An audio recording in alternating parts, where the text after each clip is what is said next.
Meu marido mandou um áudio por engano e me fez vomitar de nojo dele e da minha melhor amiga. Foi quando começou? Ela tinha mandado mensagem para ele naquela noite? Ele estava me comparando com alguma versão fantasiosa dela enquanto eu sentava em frente a ele, tentando ser mais interessante? A precisão cruel das palavras dele me assombrava. Ela é exatamente a mesma pessoa que era 4 anos atrás. Eu pensava que consistência era uma virtude, mas ele via como estagnação. Quando querer estabilidade se tornou evidência da minha inadequação, comecei a obsessionar com detalhes físicos. Mecânico. Obrigatório. Por quanto tempo nossos momentos íntimos foram performances da parte dele? Repassei memórias recentes com esse novo conhecimento, e elas pareciam contaminadas. Toda vez que iniciei contato, toda vez que pensei que estávamos nos conectando, ele estava mentindo ali pensando nela? A comparação foi a parte mais cruel. Não era apenas que ele perdeu o amor por mim. Ele se apaixonou por alguém que personificava tudo que ele achava que me faltava. Ela era viva, onde eu estava morta por dentro. Ela era interessante, onde eu era previsível. Ela era sexy de jeitos que ela nunca poderia ser. Me encontrei estudando meu reflexo obsessivamente, catalogando todas as formas que aparentemente falhei em estar à altura. Meu cabelo castanho, que sempre achei bonito, era comum demais. Minha preferência por roupas confortáveis em vez de modernas, era isso que me tornava sem graça? Meu hábito de perguntar sobre o dia dele e compartilhar o meu, era essa a mesma conversa que ele achava tão tediosa? A pior parte era que eu podia ver o ponto dele. Comparada a ela, eu provavelmente era chata. Ela trabalhava à noite num bar chique, tinha histórias sobre clientes interessantes e aventuras loucas. Ela namorava homens diferentes, viajava espontaneamente. Tinha um guarda-roupa cheio de roupas que eu nunca teria confiança para usar. Eu era uma enfermeira pediátrica que ia dormir cedo, economizava dinheiro religiosamente e encontrava alegria em noites quietas em casa. Eu pensava que ele apreciava minha estabilidade, minha confiabilidade, meu interesse genuíno em construir uma vida juntos. Em vez disso, ele estava sufocando sob o peso da minha previsibilidade. Na segunda semana, desenvolvi insônia. Ficava acordada repassando momentos do nosso relacionamento, analisando por sinais que perdi. A vez que ele sugeriu que dessemos uma pausa dos nossos jantares de sexta com ela, foi culpa? O jeito como ele começou a trabalhar até tarde mais frequentemente, ele estava se encontrando com ela? Lembrei dela me perguntando uma vez se eu sentia ciúmes de outras mulheres. Na época, ri e disse que confiava nele completamente. Ela me deu um olhar estranho e disse: "Mas você nunca se preocupa que alguém mais empolgante possa aparecer?" Pensei que ela estava sendo protetiva, me ajudando a pensar sobre possíveis ameaças ao nosso relacionamento. Agora entendi que ela não estava me avisando sobre ameaças hipotéticas. Ela estava testando minha consciência da ameaça muito real que ela representava. O isolamento estava se tornando insuportável. Tinha construído toda a minha vida social em torno dos dois. E agora não tinha ninguém. Minhas colegas de trabalho eram amigáveis, mas não amigas próximas. Minha família estava preocupada, mas a 800 milhas de distância. Estava aprendendo o que significava estar verdadeiramente sozinha pela primeira vez na minha vida adulta. Comecei a ter ataques de pânico no trabalho. Coisas pequenas os disparavam. Uma notificação de mensagem de voz, ver um casal de mãos dadas, ouvir alguém falar sobre planos de casamento. Minha supervisora sugeriu que eu tirasse um tempo, mas o trabalho era a única coisa me mantendo ancorada à realidade. As perguntas não paravam de circular na minha mente. Por quanto tempo eles vinham falando de mim pelas minhas costas? Quantas das nossas conversas de amiga foram realmente sessões de estratégia sobre meu relacionamento? Quando ela me dava conselhos amorosos, estava secretamente trabalhando para sabotar tudo que estava supostamente me ajudando a consertar? Pensei em todas as vezes que ela ficou sozinha com ele enquanto eu trabalhava plantões noturnos. Todas as vezes que ela dormiu no nosso sofá e eu saí para trabalhar na manhã seguinte enquanto eles ainda estavam dormindo. Todos os detalhes íntimos que compartilhei com ela sobre nosso relacionamento, nossos problemas, nossos planos, informação que ela podia usar para se posicionar como a alternativa perfeita. A traição parecia infinita, espalhando para trás através de anos de memórias e envenenando todas elas. Cada risada que compartilhamos, cada segredo que ela guardou para mim, cada momento de apoio durante tempos difíceis, tudo agora era suspeito.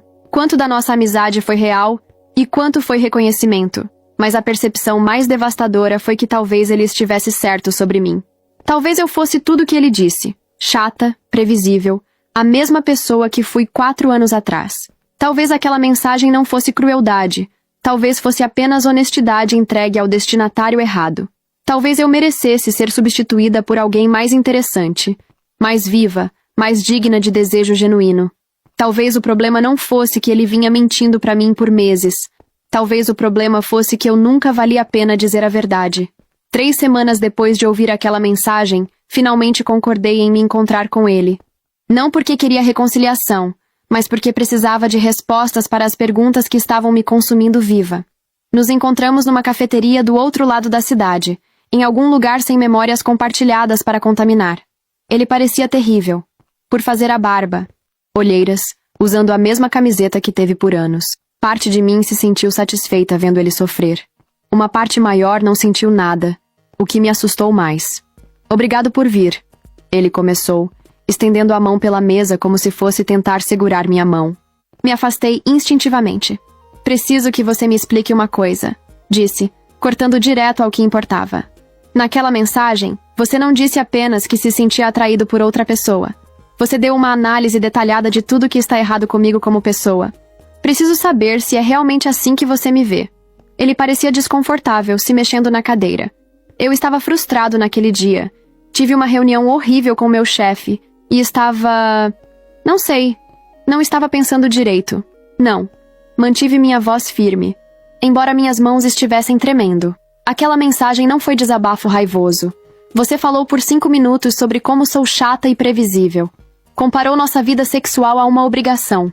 Disse que se sentia morto por dentro quando estava comigo. Essas não foram palavras no calor do momento. Foi sua avaliação honesta de quem eu sou. Ele encarou sua xícara de café. Nunca quis que você ouvisse aquilo. Mas você quis dizer cada palavra quando disse para ela. Me inclinei para a frente. Preciso saber. Há quanto tempo você se sente assim sobre mim? Há quanto tempo você vem fingindo tudo? Eu não venho fingindo. Para de mentir. As palavras saíram mais alto que pretendia, fazendo outros clientes olharem. Baixei a voz. Eu te ouvi dizer para ela que nosso relacionamento físico era mecânico e obrigatório. Te ouvi dizer que tinha que fingir interesse e entusiasmo. Há quanto tempo isso é verdade? Ele ficou quieto por um longo momento. Quando finalmente falou, a voz dele estava quase inaudível. Não sei. Talvez 6 meses. Talvez mais. Continuei pensando que era só uma fase difícil, que a paixão voltaria. Então você vem mentindo na minha cama, me tocando, me dizendo que me amava, enquanto não sentia absolutamente nada. Não era nada. Eu te amo. Só não do jeito que você ama ela. Não estava perguntando. Estava afirmando um fato que ambos sabíamos ser verdade. Ele acenou miseravelmente. Desculpa. Me desculpa tanto. Nunca quis te machucar assim. Mas você quis me machucar. Você e ela vinham discutindo minhas inadequações por meses. Você disse naquela mensagem que ela era tudo que eu não era. Viva. Interessante. Sexy. Você não tropeçou nessa comparação. Você vinha construindo sistematicamente. Ela nunca disse nada ruim sobre você. Ele protestou. Ela continuava me dizendo que eu estava errado, que você era incrível. Enquanto te beijava no nosso apartamento. O cortei. Enquanto te ajudava a perceber como o desejo real era. Enquanto te escutava me descrever como sem graça e chata, e concordava o suficiente para transar com você mesmo assim. O rosto dele ficou vermelho. A gente não transou. Foi só aquele beijo. Não. Levantei a mão. Não insulte mais minha inteligência do que já insulta. Você disse para ela que a amava. Falou sobre terminar comigo para começar algo real com ela. Isso não acontece depois de um beijo impulsivo. Ele se curvou na cadeira, finalmente largando a farsa. A gente não planejou isso. Só se desenvolveu com o tempo. Tentamos lutar contra. Que nobre de vocês dois. O sarcasmo foi bom. Como encontrar minha voz de novo? Me conta sobre tentar lutar contra. Foi quando vocês estavam analisando meus defeitos de personalidade? Ou quando vocês estavam comparando meu corpo com o dela?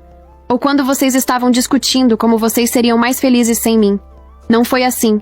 Foi exatamente assim. Me levantei, não me importando mais quem estava olhando. Você não só me traiu. Você me transformou numa piada, num problema para ser resolvido, num obstáculo para a sua felicidade.